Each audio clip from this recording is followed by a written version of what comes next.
जय श्री भाइयों, जय श्री राम। आज मैं आपको सिर्फ एक ही अपनी पीपीटी में, एक ही वीडियो में सब कुछ बताऊंगा। अभी हमारा निफ्टी क्यों गिर रहा है और क्या कारण है इसका गिरने का। सबसे भाई भयंकर लोग हुए हैं, लोग बिक रही है एफआईआई। मैंने शीर्षक क्या लिखा देखिए, एफआईआई तो बेचेगा ही, परेशान होइए।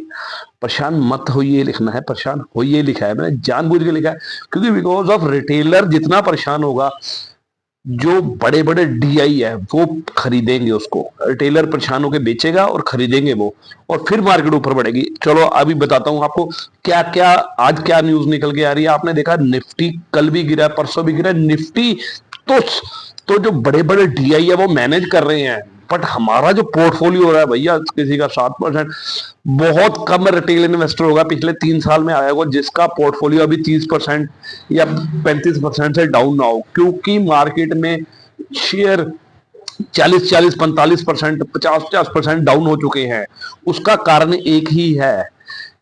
क्या कारण है? हम डर जाते हैं और लगातार थोड़ी बहुत सिप की तरह इन्वेस्टमेंट नहीं करते, टुकड़ों में नहीं खरीदते। हम आते हैं एक बार खरीदते हैं और वैसे ही स्टॉक जैसे ही नीचे बढ़ जाता है फिर देखते रहते हैं, फंस जाते हैं हम भी। अब क्या करें? चलो आइए दिखाता हूं आपको। मैं थोड़ा सा एजेंडा बता दूं। मैंने एफआईआई डीआईआई किस पे बात करेंगे? एफआईआई पे, डीआईआई पे, डॉलर पे, रिटेल इन्वेस्टर आप और मैं, हम।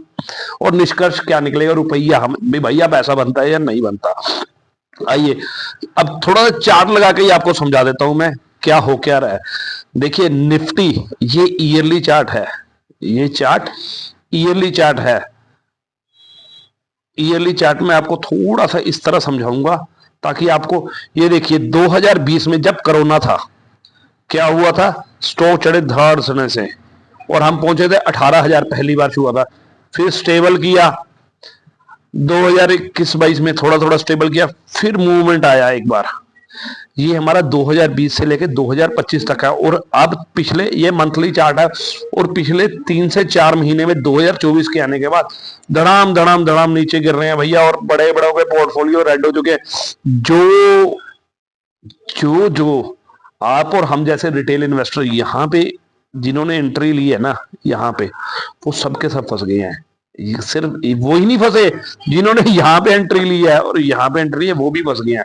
वो कैसे फंस गए हैं? बिकॉज ऑफ निफ्टी से पैसा नहीं बनता भैया। पैसा किससे बनता है? पैसा बनता है सिर्फ और सिर्फ हमारे और आपके शेयरों से, जो हम शेयर में करते। शेयर तो वो, अगर बात करें 2023 की तुलना में भी 30-30%, 40-40% नीचे हो चुके हैं। 2024 के जनवरी में जिन्होंने पैसा लगाया है भाई, उनका तो 50%, कोई भी बंदा होगा चाहे जिसका 50% से नीचे नहीं होगा स्टॉक। चलो बात करते हैं अगली। अब आपने ये ईयर वाला देख लिया इसका। अब मैं आपको बताता हूँ थोड़ा सा जो सबसे बड़ा हमारा सिर दर्द क्या है आज। एफआईआई पैसा निकाल रहा है, और एफआईआई पैसा निकाल रहा है तो लगातार रिटेल इन्वेस्टर निकल रहे हैं, और उनको ये लगता है भी एफआईआई पैसा निकाल रहा है इसलिए हम डाउन है। भाई ये कारण एक हद तक ये कारण भी है, बट मैं आपको बता दूं, क्या आपको लगता है एक बहुत बड़ी एफआईआई इंस्टीट्यूशन होती हैं जो जो जो स्टॉक नीचे जाएगा वो बेचेगा? ऐसा कभी नहीं होता भैया। आप उन आपके और जैसे मेरे जैसे नहीं होते। 1 लाख रुपया लिया हुआ है, 50,000 लिया हुआ है भी मैं इसमें लगाऊंगा और साल में 2 साल में डबल करूंगा, नहीं। वो 5 साल 7 साल का प्लान लेके आते हैं, और प्लान के बाद सोचो जिन्होंने 2019 में निवेश किया होगा जब मार्केट 16,000 15,000 थी, आज मार्केट 23,000 24,000 26,000 भी लगाई। ये सिर्फ मैं निफ्टी बता रहा हूँ, बट अगर आप 2016 17 18 19 के स्टॉक्स देखोगे ना, यहाँ से 10-10 20-20 गुना बढ़ चुके हैं स्टॉक्स। अगर किसी ने 10 रुपए लगाए थे एक स्टॉक में 2017-18 में, आज वो बहुत मैक्सिमम, अगर 7,7500 शेयर है तो 5,000 शेयर में वो 100 हो चुके हैं। अगर उनको वो 80 में भी बेच के जा रहे हैं तब भी उनको फायदा है। क्यों? क्या फायदा है मैं आपको थोड़ा सा डिटेल में बताता हूँ। सबसे बड़ा सिरदर्द जो आज बना हुआ है हमारा, ये रहा हमारा सबसे बड़ा सिरदर्द भैया। जब तक ये नहीं ठीक होगा ना, आज आपको पता है दुनिया की सारी अर्थव्यवस्थाएं हिली हुई हैं। सबसे ज्यादा जो अप जा रही है अर्थव्यवस्था वो है यूएसए की। डॉलर में ऑल टाइम हाई मार्केट है, ऑल टाइम हाई मार्केट है, ऑल टाइम डॉलर सबसे ऊपर है पूरे विश्व में। ये देखिए कैसे है डॉलर भैया। ये मंथली चार्ट है, मैं आपको बताता हूं। ये मंथली जैसे ही यहां पे ब्रेकआउट दिया डॉलर ने, डॉलर ने यहाँ पे ब्रेकआउट दिया, ये सितंबर मंथ का, जब जब डॉलर था नियर अबाउट 83 रुपीज का, तब कायदे से डॉलर को वहां पे रुकना चाहिए था। बट याद सितंबर 27 से 28 सितंबर में हमारी मार्केट में 26,277 लगा के आए थे उस दौरान, उस वीक में, और यहां से डॉलर 83 रुपीज था, और उसके बाद क्या हुआ, 86.14 हो चुका। जब तक डॉलर नहीं रुकेगा एफआईआई बेचता रहेगा। क्यों बेचता रहेगा, उसका सारा कारण बताता हूं क्यों बेचता रहेगा, और डीआईआई खरीदता रहेगा। डीआई जो हमारे भारत के निवेशक हैं, डीआई इंस्टीट्यूशंस है, वो भाई इतने स्ट्रांग हो चुके हैं, मार्केट वो चलाते हैं, एफआईआई नहीं चलाता मार्केट आज। दुनिया को ये एक रिटेल इन्वेस्टर में दुनिया में एक भ्रम फैल चुका है भी एफआईआई निकाल रहा है इसलिए हम गिर रहे हैं। नहीं, ये एक हवा दिखा के, आपको डर दिखा के, और डीआईआई खरीद रहे हैं, एफआईआई भाग रहे हैं, भागने दो। उसका सारा पिछले 7 साल का रिकॉर्ड दिखाता हूं मैं आपको। अब ये देखिए, सितंबर 2024 से आज जनवरी, 10 जनवरी 11 जनवरी हो चुकी है आज तक ये हमारा स्टॉक पोर्टफोलियो डाउन है। क्या कारण, क्या है, डॉलर अप से ऊपर जा रहा है। अब पहला कारण तो आपको डॉलर बता दिया भैया क्या है। दूसरा कारण ये देखिए, दूसरा कारण ये अक्टूबर का डाटा है, ये सितंबर में देखिए, अक्टूबर शुरू हुआ सितंबर में, 26-27 सितंबर से जैसे ही क्रूड ऑयल बूम कर गया, यानी 80 के पार चला गया था क्रूड ऑयल, हमारी मार्केट आपको देखा होगा 9-10 तारीख के क्रूड ऑयल के बाद फिर मार्केट डाउन आने लगी थी, मार्केट अप होने लगी थी, क्रूड ऑयल डाउन आने लग गया था। फिर जिगजैग चल रहा है भैया, जिगजैग चल रहा है, पर मार्केट इतनी ज्यादा डर चुकी है। अब दोबारा जैसे ही 20-21 आपने देखा होगा, दिसंबर का 21-22 दिसंबर हुआ है, उसके बाद तो भाई दोबारा से क्रूड ऑयल ने, जो क्रूड ऑयल है विस्फोट कर रहा है, जो निवेशक है भर भर के वहां पैसा लगा रहा है। डीआई पैसा लगा रहा है, कम लगा रहा है हमारी मार्केट में, और डीआई की बात कर रहा हूं मैं, एफआईआई तो निकाल ही रहा है कंटिन्यू, वो क्रूड ऑयल में जा रहा है, वो यूएसए डॉलर में जा रहा है, वो यूएसए डॉलर में जाके अपना पैसा सेव कर रहा है। क्यों सेव कर रहा है आपको छोटे से बताता हूं मैं, ये थोड़ा सा क्रक्स है। इसका निष्कर्ष है कि डॉलर और क्रूड ऑयल से जैसे ये बढ़ेंगे, दुनिया में टेंशन बढ़ती है, जैसे ही क्रूड ऑयल का भाव बढ़ता है वैसे ही टेंशन बढ़ने से लोग अपनी मार्केट में पैसा निकालते हैं और कमोडिटी में डालते हैं। भाई ये क्रूड ऑयल बढ़ गया बढ़ गया बढ़ गया, ले लो इसको ले लो। ये रिटेल इन्वेस्टर पैसा कब डालता है, जब कोई शेयर बढ़ रहा होता है ना, जो नया है 2022-21 के बाद आया, जो नया इन्वेस्टर है वो डाल रहा होता है पैसा, मार्केट ऊपर जा रही होती है, भाई वो यहाँ आके फंसाएंगे सबको। ये क्रूड ऑयल की बात नहीं कर रहा हूँ मैं, बाकियों की भी बात कर रहा हूँ। चाहे डॉलर है, डॉलर अपने हाई टाइम पे चल रहा है, और क्रूड ऑयल भी दोबारा 80 रुपए के पे आ गया। जब जंग के हालात होते हैं तब क्रूड ऑयल ऐसे हालात में होता है। अकेला रशिया से नहीं खरीदता भारत बहुत जगह से खरीदता है। चलो अब अगली स्लाइड में आता हूँ। पहला कारण डॉलर, दूसरा कारण क्रूड ऑयल, तीसरा कारण एफआईआई बोल बोल कर डीआई खरीद रहा है। ये कारण नहीं हो सकता है अगर आप एरिया ऑफ ग्रोथ, ये छोटा सा मैंने ये मेरा निष्कर्ष है। क्या है, देखिए आप, ये पहले ये जब एफआईआई पैसा लगाया तो 2019-20 में, तब से लेकर आज तक निकाल रहे हैं। कितना पैसा और निकालेंगे, पिछले 5 सालों में पैसा निकालेंगे आज तक। क्यों निकाल रहे हैं, निकाल तो रहे हैं, आज तक क्यों निकाल रहे हैं भाई, सिंपल, जब एक ही कारण, जब उन्होंने पैसा लगाया था तो 60 से 62 रुपए 64 रुपए एवरेज एक लिया है, और आज 86 रुपए है। भैया डॉलर कितने परसेंट बढ़ गया, 35%, 30 से 35% के ऊपर आ गई है एवरेज, सॉरी 30%।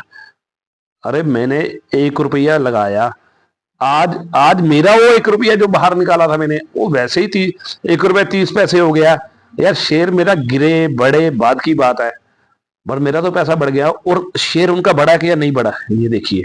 अगर मैंने बोला किसी ने 10,000 रुपया लगाया था 2019 में, उसके बाद हमारी मार्केट 18,000 के करीब थी, 17,000, और आज 26,000 लगाए। ये मार्केट की बात करो, बट शेयर की बात करो, शेयर तो हमारे 40 से 50%, 40 से 50% बढ़ गए हैं। क्या आईटी कंपनियां, क्या बैंक, क्या सरकारी बैंक, क्या पीएसयू बैंक, क्या एचडीएफसी एनबीएफसी बैंक, आप देखो कहां कहां बढ़ गए भैया। किसी के 200% ग्रोथ हुई है, तो उनका पैसा सेफ है। अब मैं आपको थोड़ा सा और बताता हूं इसके डिटेल में जानकारी। एफआईआई डीआई का डाटा देखिए, 2000, क्यों बोल रहा हूं एफआईआई नहीं चलाता बाजार, अब डीआई ही चलाता है। पिछले 7 से 8 सालों में, -18 या 932 करोड़ निकाला। ये FIR का है। फिर उन्होंने 2020 में जब कोरोना था पैसा डाला था 65,246 करोड़, तब DI ने निकाला था। DI ने 2019 में डाला 9100, 2021 में 91,626 करोड़ निकाला। फिर ये डाटा है 2,78,000 2022 में, जब हमारी मार्केट बहुत नीचे आ गई थी, 2,78,429 करोड़ निकाला था। 275 डाला इन्होंने, 16,335 पूरे साल का डाटा है, 16,325 करोड़ निकाला। और DI ने 1,81,000 करोड़ डाला।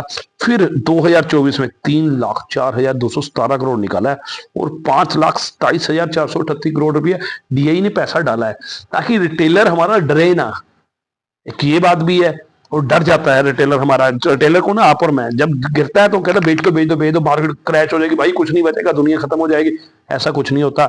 जब हम 2020 से निकल आए कोरोना से, 1980-85 से 86 से मार्केट शुरू हुई है, तब से अकेली मार्केट 80,000 सेंसेक्स से 1 रुपए से, कभी तो 1 रुपए से शुरू हुआ होगा, 100 से शुरू होगा, 80,000 पे सेंसेक्स पहुंच गया, 84,000 पे, 50,000 प्लस निफ्टी बैंक पहुंच गया। तो ये तो 80,000 गुना हो गया यानी, है ना। बट आप ये एक चीज देखिए, मार्केट 80,000 हुआ, शेयर ऐसे जो 1-1 लाख गुना भी हुए हैं। 1 रुपया किसी ने लगाया था, किसी ने, मैं कल ही बात कर रहा था, अगर 22 साल में, 2003 में टाटा लेक्सी जनवरी में लॉन्च हुआ था, आज 22 साल हो चुके हैं टाटा लेक्सी को लॉन्च हुआ था 47 रुपए में, और 10,000 रुपया लगा के आया है। अगर किसी ने 10,000 रुपया 2003 में लगाया होता तो उसका 1,40,00,000 रुपया होता। अब जो अभी करंट 64 रुपए 100 रुपए रेट चल रहा है, अगर 10,000 का लगाओ तो वो 2.5 लाख से ऊपर, 2.5 करोड़ से ऊपर होना था। तो ये होता है जैकपॉट। और यानी 1-1 लाख गुना, 2-2 लाख गुना शेयर भी बढ़े हैं। ये देखिए, अब DI ने 11,26,000 करोड़ रुपया निकाला है, डाला है, और इन्होंने 6,66,000 के करोड़ के करीब निकाला है पिछले 7 साल में। तो भैया मार्केट कौन चला रहा है? मार्केट तो रुकी नहीं है, 2019 से धड़ाधड़ बढ़ रही है। ये चीज आपको बताना चाह रहा हूं मैं। वीडियो अंत तक देखिए। और सबसे बड़ी बात, क्यों मार्केट बढ़ रही है भैया? DI आपके और मेरे जैसे पैसे ही हैं जो हम सिप में लगाते हैं हर महीने। आप हैरान हो जाओगे। नवंबर में 25,000 करोड़ रुपया नियमित मंथली निवेश आया था, और इस साल हाईएस्ट 24,260 करोड़ रुपया म्यूचुअल फंड में 1 महीने में इन्वेस्टमेंट किया है आपके और मेरे जैसे लोगों ने। तो DI क्यों नहीं पैसा लगाएगा भाई? DI तो लगाएगा। आप, वो पैसा कहाँ लगता है? म्यूचुअल फंड में हर बंदे को चाहिए 12 से 15% की रिटर्न मिल जाए। भाई मुझे मतलब मार्केट में FD और PPF में लगाते हैं, FD में लगाते हैं, या कुछ और है लगाते हैं, वो तो लगा ही रहे हैं जो लगाना है, जिन्होंने। वो फिक्स एसेट की तरह काम करता है, ये करता है वेरिएबल एसेट की तरह। कम भी होता है, ज्यादा भी होते हैं। पर मैंने पिछले 20 सालों में, अगर मैं पिछले 4 सालों में, 5 सालों में ट्रैक कर रहा हूं, तो किसी का भी पोर्टफोलियो नेगेटिव नहीं हुआ। उसका कारण यही है, हमारी इंडिया में जबरदस्त ग्रोथ है। क्या आपको लगता है 6.4% की RBI ने बोल दिया भी ग्रोथ आएगी 2025-26 में, तो क्या हमारी मार्केट डाउन हो जाएगी? नहीं भैया, नहीं डाउन होएगी। डाउन क्यों होगी मार्केट? मार्केट डाउन होने का सवाल ही नहीं उठता। मार्केट डाउन कैसे हो जाएगी? मार्केट डाउन इसलिए नहीं हो सकती बिकॉज ऑफ पूरे ऑल वर्ल्ड में चाइना और हमारी ग्रोथ बराबर चल रही है। USA मार्केट में 4% की ग्रोथ है, इंग्लैंड जैसी मार्केट में 2.5% की ग्रोथ है, जापान जैसी मार्केट में 3% की ग्रोथ है। चाइना हमसे पीछे चल रहा है पिछले 3 सालों से, 3.5 सालों से। तो भैया हमारी मार्केट में ही पैसा लगेगा। 6.4 भी है, अगर हम 6.4 कर रहे हैं तो बाकी दुनिया इससे भी कम करेगी। तो हम सबसे बड़ी विकसित भारत है, और ये डेवलप होगा आने वाले टाइम में। स्टेबल सरकार है, एजेंडा अच्छा है सरकार का। तो मैं इतनी बात कह के आपको एक छोटी सी बात करना चाहूंगा। अंत तक वीडियो देखने के लिए शुक्रिया। अगर आपको वीडियो पसंद आए तो अपने दोस्तों से शेयर कीजिए, लाइक कीजिए, कमेंट कीजिए, और एक और बात, चैनल को जरूर सब्सक्राइब कीजिए। थैंक यू भाई, धन्यवाद।